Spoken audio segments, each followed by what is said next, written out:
garlic, take it in the mouth, munch it for half a minute, 2 minutes. Then it becomes the alanine in garlic gets mixed with the trypsin in the saliva and becomes allicin. And allicin is a medicine. A great scientist who works with the various organizations in India. My friend, philosopher, guide, and what have you. He's like my brother, Dr. Karthikeyan, and my other brothers and sisters present here, and my good friend, whom I call Tony, but he is Anurup Singh, and the members of the Life Positive. I like that word, Life Positive. Life has to be positive. There should be no negativity in life.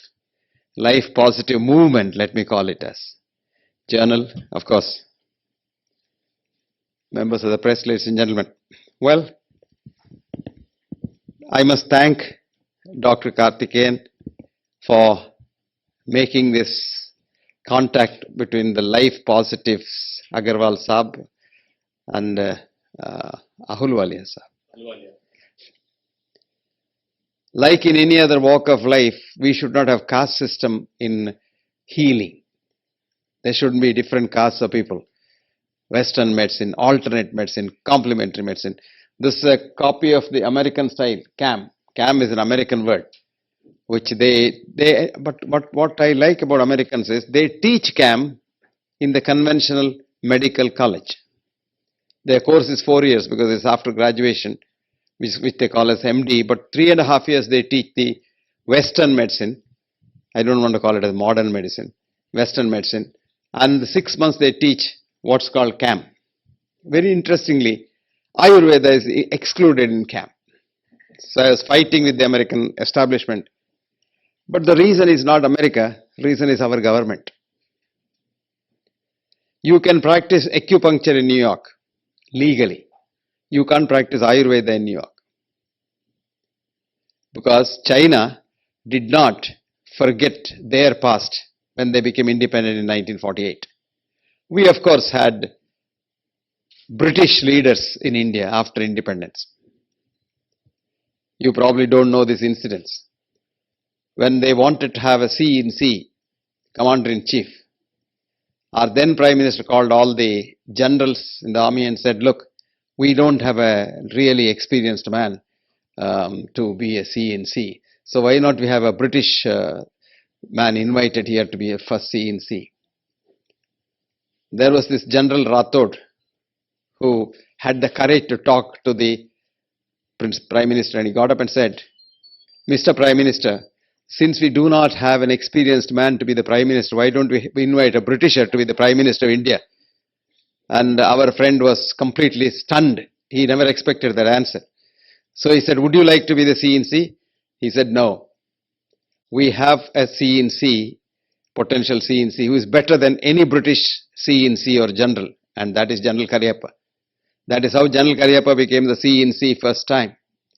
So unfortunately what happens is, we have been having Western ideas, I call them RNIs, resident non-Indians. They live here, but their mind and the intellect is from the West.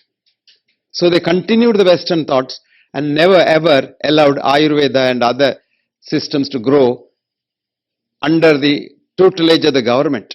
So it grew on its own. That's a different thing, because it can grow. Even if you try to kill Ayurveda, it won't die, because Ayurveda is the mother of all medical wisdoms in this universe, if you really go deep into history. Alexander the Great invaded India, but of course he didn't come to India, but his army came up to North India. Couldn't go down further because malaria killed most of the soldiers.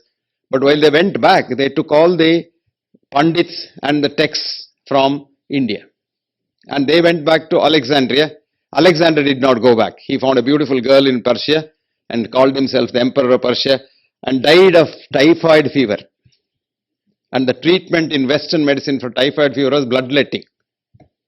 When he died, he wrote a beautiful thing. He said, his dead body must be carried by doctors, to show to the world that these so-called doctors, Western medical doctors, have not been able to save the great emperor. Number two, his hands must be outside the coffin to say that the emperor did not take anything with him. 3, all the germs and other things must be strewn all over the road on the path to the cemetery. Because people should know that wealth collecting does not really help. You collect all the money, and if you want to be happy, give it. Beautiful thoughts. Anyway, the textbooks went to Alexandria, and Alexander had built a beautiful, what you call, academia, a beautiful hall for people to come there and exchange ideas and brainstorm. What a thoughtful thing in those days. And Alexandria lived on even after Alexander died. And Alexandria, the Greeks had two kinds of meetings. One is called seminar, the other one is called symposia. Seminar is derived from semen. So if you have a seminar, you must have a new idea at the end of that. Because semen produces a new baby, so a new idea.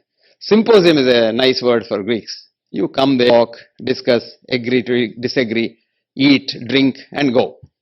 So most of our meetings are the second half. The first half doesn't come.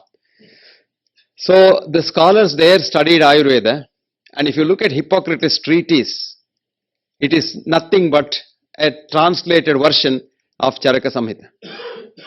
The pulse examination, the Tridosha theory, the humus theory, and if you go deep into it, almost everything is copied. What do you call modern medicine now? See, we have an idea, anything modern must come from America or the West. Otherwise, it's not modern. That is not the meaning of the word modernity. Modernity should come from our antiquity. We improve our antiquity and become modern. That's the idea. I'll give you one example in this context before I forget. Lot of work has been done on Ayurvedic drugs, homeopathic drugs, based on the Western model of reductionism. Now, for example, you want to study something in Ayurveda. Even the government of India was at that time sponsoring what's called a golden triangle method. That is, you know, this drug helps this disease, so you don't have to search for it. You take the Ayurvedic drug, find out what chemical it has got.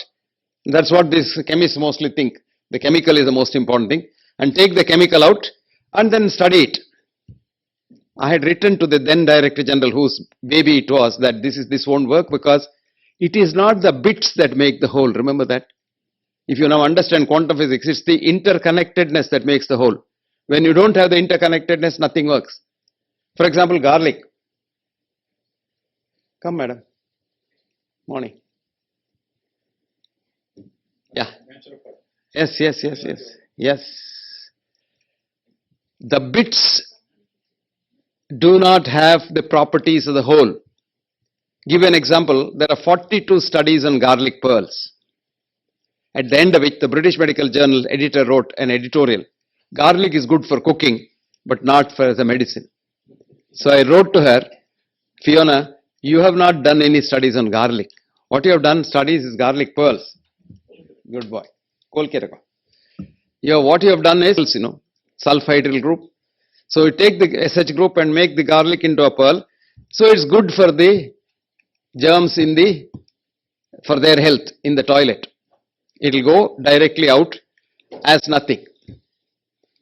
I wrote to her, if you want to do studies on garlic, you must have garlic, take it in the mouth, munch it for a half a minute, 2 minutes. Then it becomes the alanine in garlic, gets mixed with the trypsin in the saliva and becomes allicin. And allicin is a medicine.